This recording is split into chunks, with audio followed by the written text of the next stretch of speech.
Assalamualaikum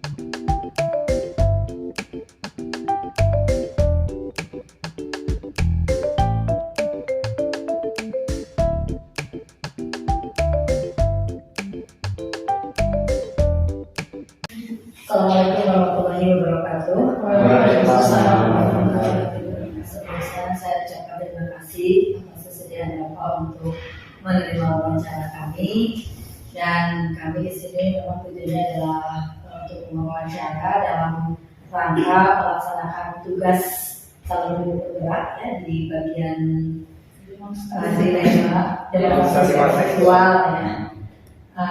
Jadi nanti kami mohon izin untuk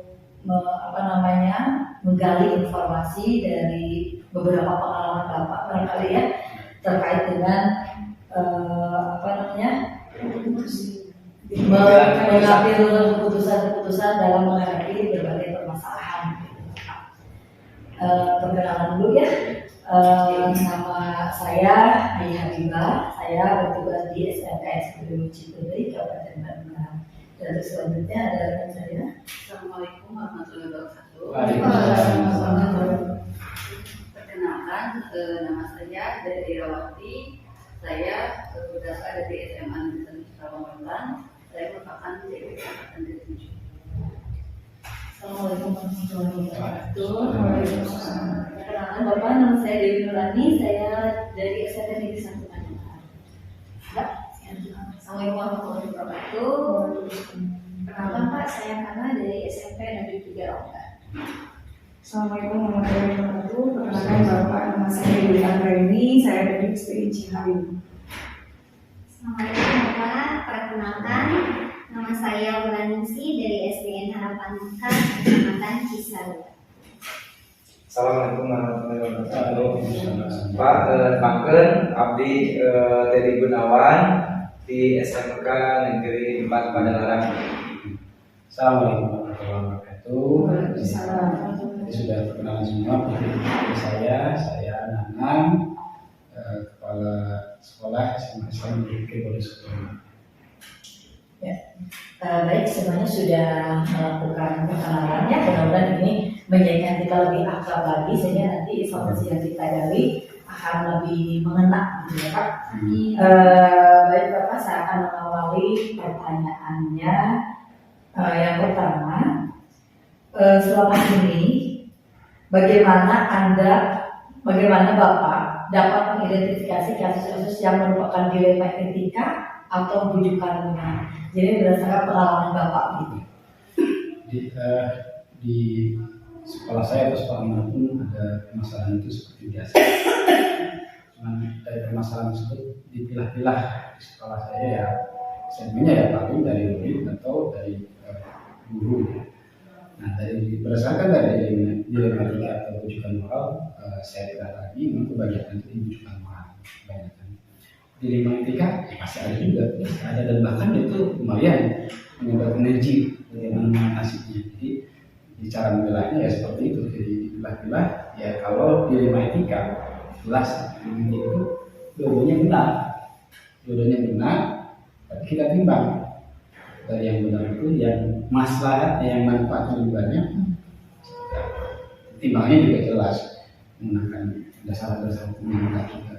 Tapi kalau rujukan moral lebih sederhana, memutuskannya juga bisa bisa serta merta gitu. Karena ya benar dan salah, walaupun tetap kita tidak lantas menyalahkan. Kalau bisa dari murid ini salah, itu harus dipahamkan juga. Begitu banyak. Yang selanjutnya ya Pak ya. Nah, bagaimana Bapak menjalankan pengambilan keputusan di sekolah, terutama untuk kasus-kasus di mana ada dua kepentingan yang sama-sama benar atau sama-sama mengandung nilai kebajikan? Jadi lebih ke alurnya ya. Alur tadi kan permasalahannya umum, ada rujukan moral, ada etika. Untuk dilema etika memang lumayan agak sulit ya mencapai. Harus ada alur-alur juga yang kadang tiap alurnya juga harus jeli dalam menimbang. Kalau saya berdasarkan pengalaman saja ya, pengalaman di sekolah saya bahwa alur yang pertama kita di lembaga ada semacam moto, ada semacam yang menjadi SOP juga bahwa harus ada aman syar'i. Kita kalau kami itu dari pesantren dari boarding ya aman syar'i, yang ini secara kacamata syar'i agama. Yang kedua aman hukum, tetap kita juga menggunakan hukum yang ada, hukum positif yang ada. Kemudian aman sosial juga harus. Jadi intinya timbangan hukumnya harus jelas, harus aman. Yang pertama dalam menimbang untuk memutuskan. Yang kedua ya kita melihat orang-orang yang terlibat di masalah tersebut, di dua masalah tadi yang sama-sama itu harus ditimbang juga. Ya, sedikit atau banyaknya ditimbang. Karena kita akan memutuskan yang memberikan maslahat paling banyak. Maslahat mendekati kebenaran yang diinginkan tadi secara hukum tadi. Tentunya benar tidak salah dulu, tapi kita menimbang. Kemudian setelah kita juga lihat orangnya, yang ketiga juga kita melihat rasa keadilannya seperti apa. Jangan sampai ketika diputuskan, ya walaupun faktanya kadang-kadang tidak bisa dihindari, merugikan, mungkin bisa jadi pasti merugikan, tapi prosesnya jangan terlalu lama membekas. Harus ada semacam penjelasan atau mekanisme yang membuat mereka nyaman gitu. Baru setelah itu diputuskan. Setelah juga meminta pendapat tim saya, para wakil dan juga struktur di atas saya, manajer dan direktur. Dan dari keputusan tersebut pun direfleksi ulang, sudah benar belum? Baru saya sendiri sebagai pasukan yang menyampaikan gitu. Selanjutnya Pak, menurut pengalaman Bapak, hal-hal apa saja yang selama ini dianggap cukup efektif gitu Pak dalam pengambilan keputusan, terutama di kasus-kasus yang dinamakan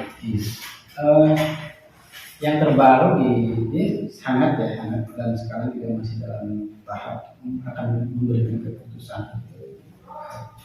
Sekolah akan mengadakan event dan event ini juga menjadi event lembaga kayak muda.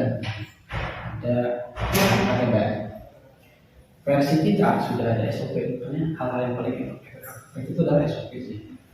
Tapi kalau versi murid kadang-kadang yang belum paham apa itu SOP, keinginannya lebih menonjol, apalagi murid-murid zaman sekarang, zaman pasca COVID ini yang banyak mengalami hal-hal unik, keinginannya aneh, tapi daya jualnya lemah, kurang gitu kan.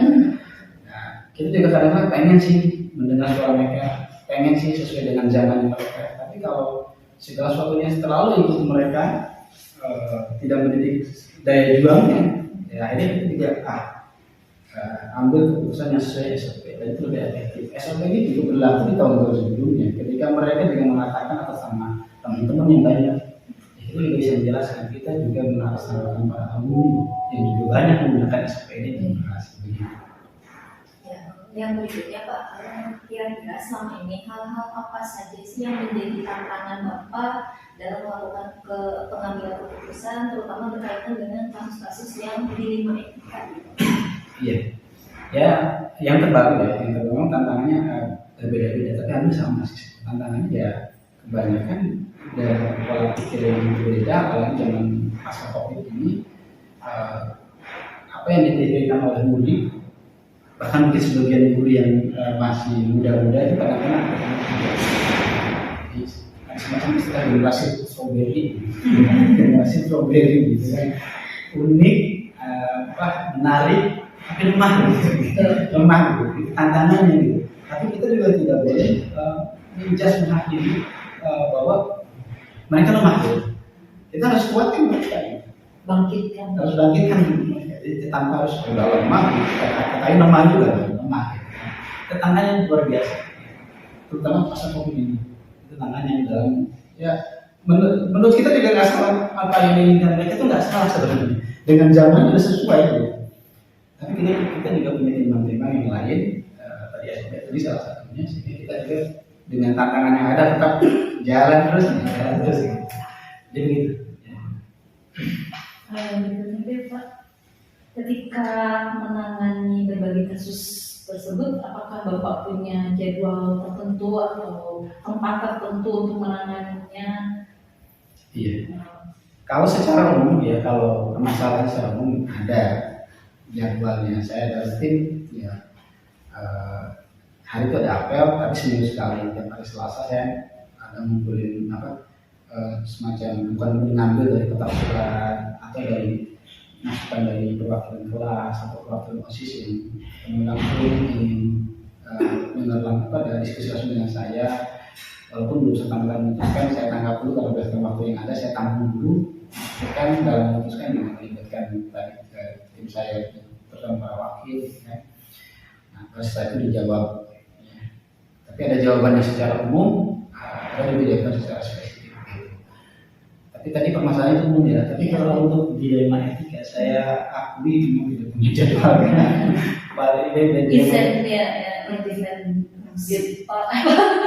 Insiden dan tidak langsung saya putuskan. Dilema etika agak sulit. Beda dengan perusahaan moral. Itu perusahaan moral bisa langsung kita putuskan. Hari ini saat itu juga. Gitu. Tapi kalau dilema etika itu ya kalau saya punya misalnya punya sifat misalnya langsung bisa memutuskan dengan cepat, saya tahan karena ini bahaya perlu banyak timbangan begitu. Selanjutnya Pak, adakah seseorang atau faktor-faktor apa yang selama ini mempermudah Bapak atau membantu Bapak dalam pengambilan keputusan dalam kasus-kasus dilema etika Pak? Iya, dalam memutuskan saya selalu dan menjadi tradisi saya melibatkan banyak pihak di situ, meskipun itu sendiri.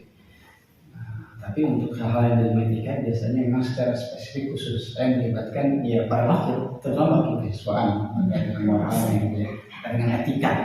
Jadi wakil kesiswaan walaupun wakil guru juga sama saya dilibatkan, tidak cukup dengan itu. Apalagi kalau terkait dengan permasalahannya, ini programnya beririsan dengan program lembaga kayak tadi Pemda Indah itu lembaga dan sekolah itu. Jadi lembaga itu berarti yayasan ya, ini programnya yayasan. Tapi secara tingkatnya pelaksanaan di lapangan sekolah bahkan murid-murid sendiri. Tapi programnya punya lembaga. Nah itu kan berarti saya harus mau tidak mau ada bahkan kewajiban itu meminta saran masukan dari manajer saya, atas dan juga direktur saya. Itu yang dilibatkan sekolah.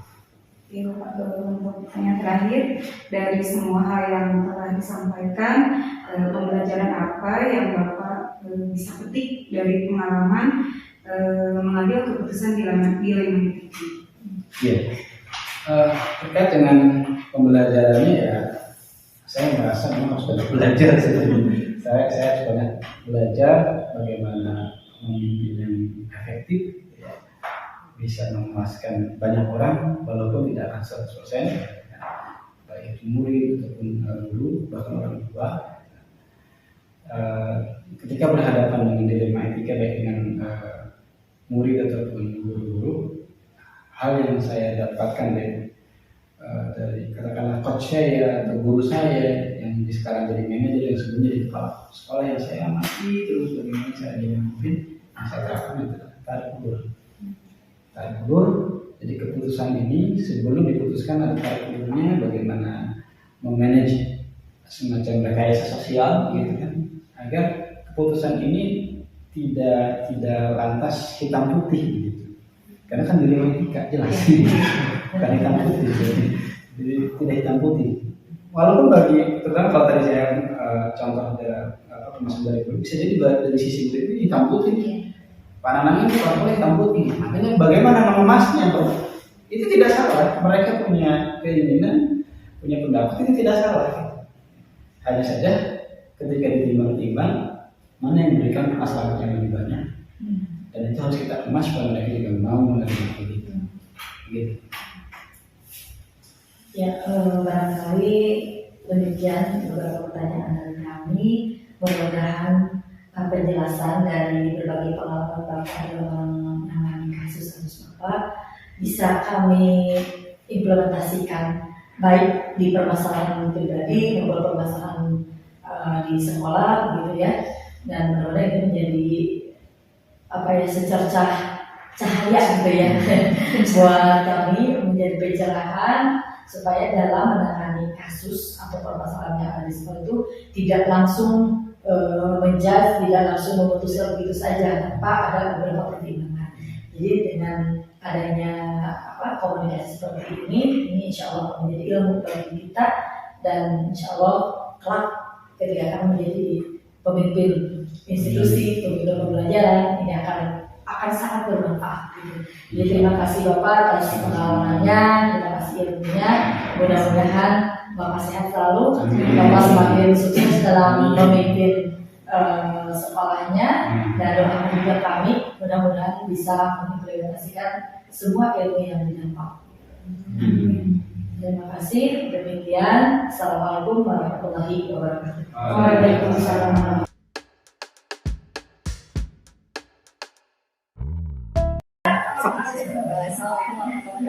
Waalaikumsalam. Saya akan melakukan wawancara terkait pengalaman-pengalaman Ibu yang berkaitan dengan pengambilan keputusan, terutama yang berkaitan dengan dilema etika. Sebelumnya saya minta Ibu untuk memperkenalkan diri dulu, memberikan nama dengan instansi. Baik, terima kasih Rukana. Nama saya Elis Lesmini Juanda, Kepala SMP Negeri 5 Gunung Halu, Kabupaten Bandung Barat.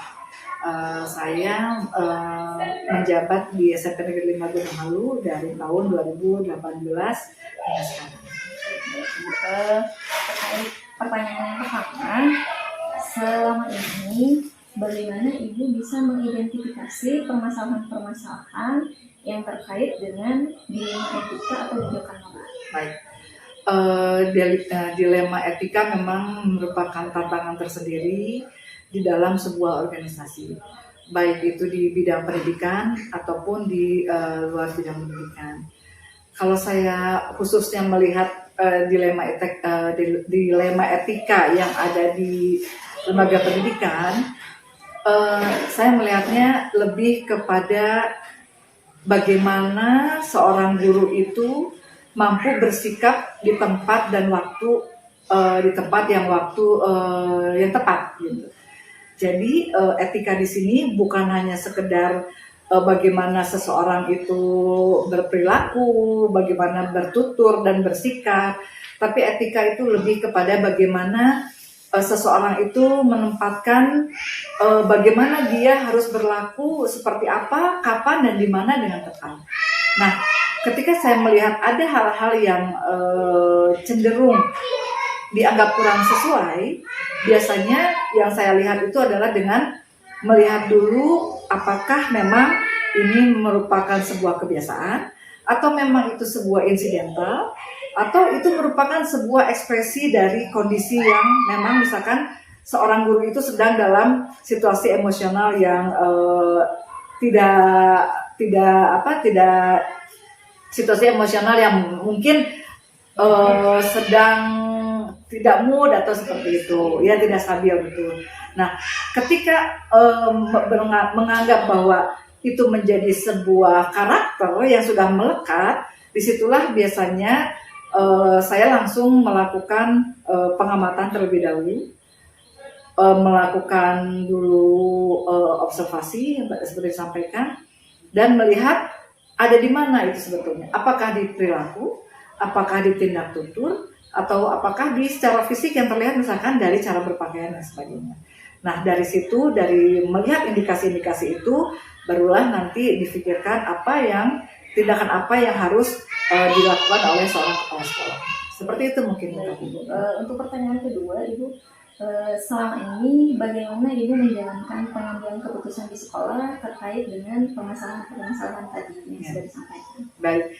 Baik. Jadi karena memang kepala sekolah itu berperan sebagai pembina dalam arti secara struktur, secara organisasi itu merupakan pembina yang ada di sekolah, tetapi saya menganggap bahwa keputusan untuk mengambil sebuah tindakan itu jauh lebih mengena kalau kita menganggap diri kita adalah bagian dari mereka. Jadi tidak melihat posisi kita sebagai kepala sekolah, bukan melihat posisi kita sebagai atasan, tapi lebih kepada kita sesama manusia yang bersifat, yang seyogianya bersikap saling mengingatkan, yang bersikap saling memotivasi, juga saling memberikan masukan apabila terjadi hal-hal yang dianggaplah kurang tepat. Tetapi bukan hanya semata-mata melakukan pendekatan itu ketika ada tindakan yang kurang tepat. Untuk tindakan-tindakan yang apresiatif pun ya saya sebagai manusia ingin memberikan apresiasi yang sewajarnya, yang selayaknya diberikan bila guru-guru itu melakukan prestasi, bila guru-guru itu melakukan komitmen yang baik. Jadi bukan semata dari pelanggaran saja, tetapi dari apresiasi terhadap prestasi yang mereka buat. Itu. Berarti ada unsur kemitraan. Betul, sehingga betul. kita bisa saling mengerti. Betul. Jadi bukan hierarki ya, dilihatnya seperti itu. Untuk pertanyaan selanjutnya, Ibu, dari langkah-langkah yang Ibu tempuh tersebut, kira-kira selama ini apakah hal itu dianggap sebagai sesuatu yang sudah efektif dalam pengambilan keputusan? Baik. Selama ini kalau itu memang terkait dengan karakter, memang kita belum bisa melihat apakah yang kita buat itu efektif untuk merubah karakter seseorang. Tetapi setidaknya dari pengambilan keputusan tadi, secara sistem, secara dinamika itu sudah bekerja, itu sudah berfungsi. Tetapi terkait dengan perubahan karakter, kita tidak bisa menjudge, tapi itu merupakan penilaian bersama. Dan bagaimana kita mengevaluasinya memang tidak bisa instan ya. Kita butuh proses untuk melihat sejauh mana perubahan-perubahan itu yang diharapkan itu bisa terjadi gitu, seperti itu kan. Yang berikutnya, kira-kira hal apa saja yang menjadi tantangan dalam Ibu melakukan pengambilan keputusan terhadap permasalahan atau kasus-kasus tersebut? Nah, itu lebih kepada rasa bagaimana cara mencari momentum, kemudian pemilihan bahasa, kemudian bagaimana juga membuat pengambilan keputusan itu tidak menyinggung. Karena apa? Karena yang saya hadapi bukan anak-anak, yang saya hadapi adalah manusia dewasa yang tidak bisa dilakukan pendekatan secara seperti ke murid gitu kan. Nah jadi yang menjadi tantangan itu adalah bagaimana saya terus belajar untuk berkomunikasi dengan baik, saya belajar juga untuk lebih berempati, saya belajar juga untuk menahan diri supaya apa yang saya sampaikan itu berkenan, yang saya sampaikan itu tepat sasaran, karena dikhawatirkan dengan pemilihan komunikasi yang salah, pemilihan momentum yang salah, targetnya malah jadi tidak tercapai. Yang ada guru tersebut merasa tersinggung, merasa kurang berkenan, dan itu kan efeknya akan lebih buruk lagi gitu. Seperti itu. Karena memang tidak bisa memuaskan setiap orang. Betul seperti itu, bukan hanya betul. Dalam pengambilan keputusan atau menyelesaikan masalah itu, apakah Ibu punya waktu khusus yang terjadwal atau seperti apa Ibu? Baik, kalau terjadwal selama ini mungkin belum, tapi lebih kepada disesuaikan dengan kesesuaian waktu yang ada, disesuaikan dengan kebutuhan. Semakin urgent sebuah masalah, semakin cepat kita melakukan tindakan, semakin cepat kita mengambil langkah untuk melakukan dialog dengan yang bersangkutan. Seperti itu. Selain tantangan, pasti tentunya ada faktor-faktor yang bisa mempermudah Ibu dalam pengambilan keputusan, atau mungkin barangkali ada orang atau rekan yang bisa membantu Ibu. Kira-kira ada seperti itu? Baik, selama ini setiap keputusan-keputusan yang terkait dengan dilema etika itu pasti saya selalu melibatkan teman-teman sejawat, dalam arti rekan-rekan di lingkungan sekolah. Mengapa? Karena saya ingin mendapatkan masukan-masukan, ingin mendapatkan pendapat kedua, pendapat ketiga, karena saya khawatir ada faktor-faktor subjektivitas yang muncul di sana, sehingga untuk mengurangi faktor itu saya berupaya meminimalisir subjektivitas dengan cara melibatkan pendapat dari guru-guru yang lain dalam mengambil keputusan atau dalam memberikan pandangan. Seperti itu. Untuk pertanyaan terakhir Ibu, dari semua hal yang sudah Ibu sampaikan terkait pengalaman-pengalaman Ibu tentang pengambilan keputusan, kira-kira ada pembelajaran atau hal-hal yang bisa saya petik atau Ibu petik sendiri dari apa yang sudah Ibu sampaikan?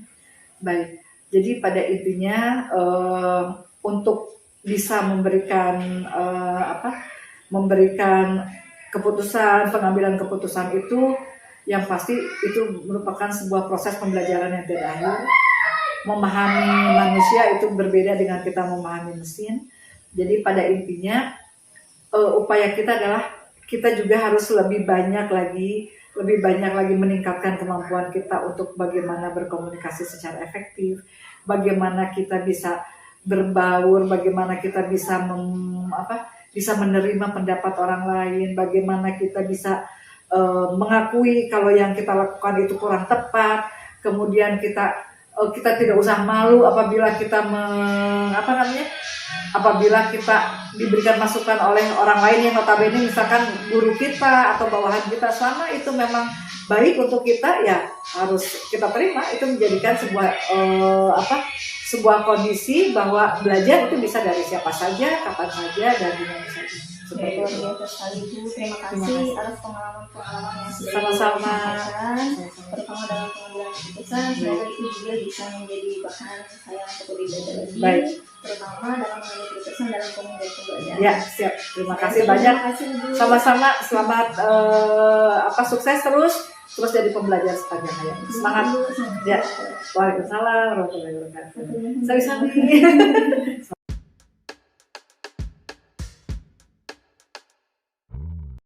Saya mulai ya. Assalamualaikum warahmatullahi wabarakatuh. Selamat pagi Bapak. Sebelumnya saya ucapkan terima kasih atas kesediaan Bapak untuk saya wawancarai terkait dengan pengambilan keputusan yang berkaitan dengan dilema etika selama Bapak sebagai kepala sekolah. Sebelumnya saya minta Bapak untuk memperkenalkan diri dulu. Terima kasih. Assalamualaikum warahmatullahi wabarakatuh. Saya Darwin, unit kerja di SMP 3 Angkara. Cukup. Untuk pertanyaan pertama Pak, selama ini dalam pengambilan keputusan itu bagaimana Bapak mengidentifikasi permasalahan-permasalahan atau kasus-kasus yang termasuk ke dalam dilema etika ataupun bujukan moral? Bisa disederhanakan. Jadi selama ini kalau misalnya Bapak ada permasalahan, kira-kira Bapak melihat kasus itu seperti apa? Itu berkaitan dengan warga sekolah. Warga sekolah. Biasanya yang pertama saya dalami dulu kasus tersebut sehingga saya bisa mendapatkan data yang akurat yang bisa mendukung keputusan saya.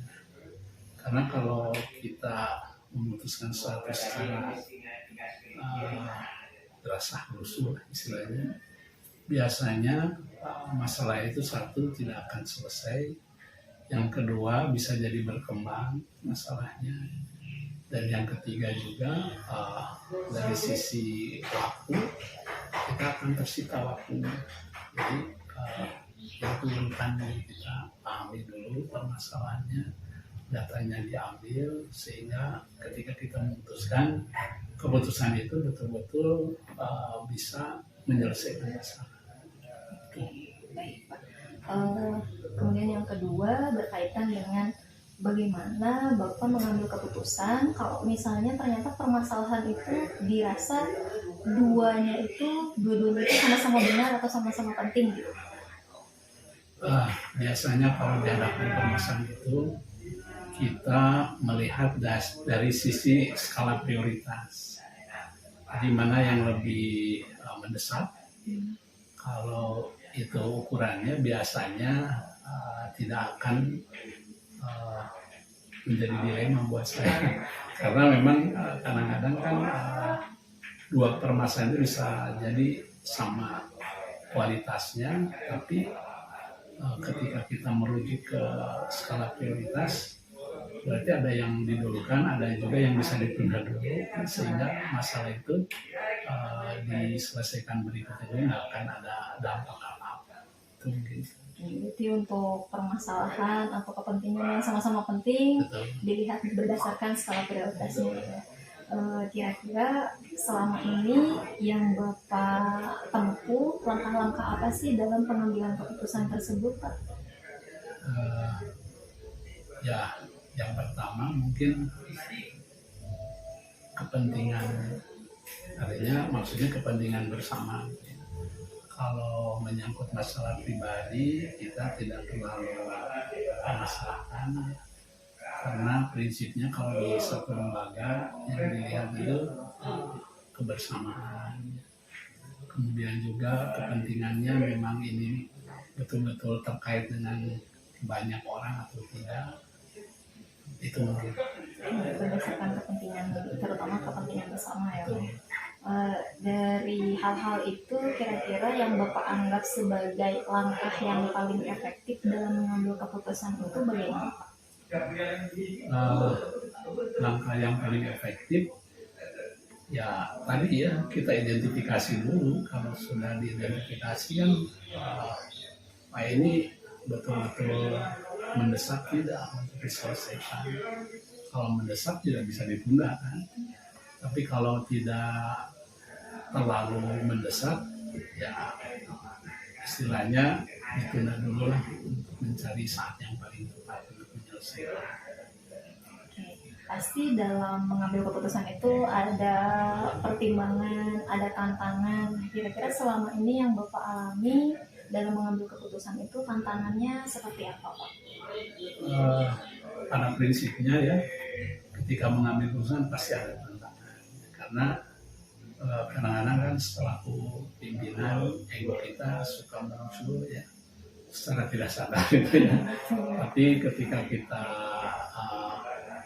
mendalaminya, kemudian ya katakanlah mencari saat yang tenang untuk memikirkan permasalahan tersebut, ya baru kita bisa memutuskan dengan objektif ya.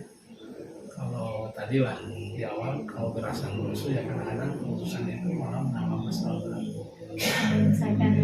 Selesaikan. Jadi penekanannya masih setiap keputusan kadang itu hal yang biasa ya. Karena kalau tanpa tantangan kayaknya kurang begitu asik. Nggak greget gitu Ya. ya. Oke, berarti harus fokus dulu, kitanya tenang supaya keputusan yang diambil itu tepat gitu. Betul. Apalagi menyangkut nasib seseorang misalnya atau nasib siapalah warga sekolah ya. Dan itu perlu pemikiran yang mendalam. Kalau misalnya Bapak menyelesaikan permasalahan atau mau mengambil keputusan itu harus terjadwal atau ada waktu tertentu atau bagaimana Pak? Biasanya kita tidak menjadwalkan sih ya, tapi lebih cenderung tadi kan ada skala prioritas, berarti kita lihat dengan kepentingan yang memang harus kita putuskan. Kalau tidak terlalu riskan ya kita bisa secara santai lah, waktunya tidak terlalu disegerakan gitu ya. Disesuaikan dengan skala prioritasnya. Kira-kira dari pengambilan keputusan yang selama ini Bapak lakukan, adakah keterlibatan dari pihak-pihak tertentu atau mungkin faktor-faktor yang mempermudah Bapak dalam mengambil keputusan tersebut? Ya, biasanya saya suka melempar dulu. Kalau istilah bahasa Sunda dienek-enek dulu ya. Nanti ada pandangan, ada pendapat, kita simpulkan, oh ini kayaknya penyelesaian yang terbaik gitu. Karena kalau hanya diri sendiri yang memutuskan kadang-kadang bisa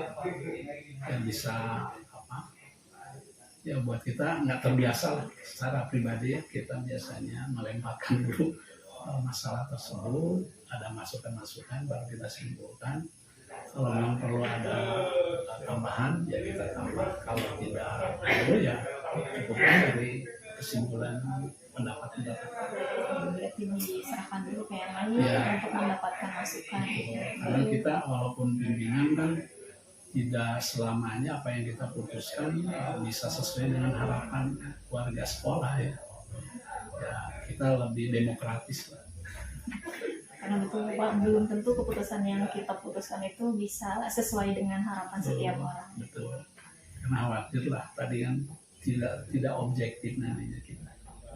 Terus juga kita menyadari bahwa ketika kita memimpin di suatu sekolah bukan dalam artian kita segala-galanya. Kadang-kadang banyak dari warga sekolah itu yang justru lebih baik daripada apa yang kita pikirkan. Nah, dari semua pengalaman yang sudah Bapak sampaikan, kira-kira pembelajaran apa sih yang bisa Bapak petik, yang bisa saya sama rekan-rekan petik terkait dengan pengambilan keputusan? Ya, yang paling utama kita harus mendengar. Kenapa harus mendengar ya? Kadang-kadang ada pemahaman kan makin banyak masukan, makin lebih akurat lah kalau memutuskan sesuatu. Karena prinsipnya kan tidak ada manusia yang sempurna. Justru dengan adanya kebersamaan di suatu unit kerja, maka akan terwujud kehidupan yang harmonis. Oke, mungkin itu saja Pak untuk wawancara kita hari ini. Saya ucapkan terima kasih atas kesediaan Bapak, terima kasih atas pengalaman yang sudah Bapak bagikan. Sama-sama. Atur nuhun Bapak. Sama-sama. Cukup.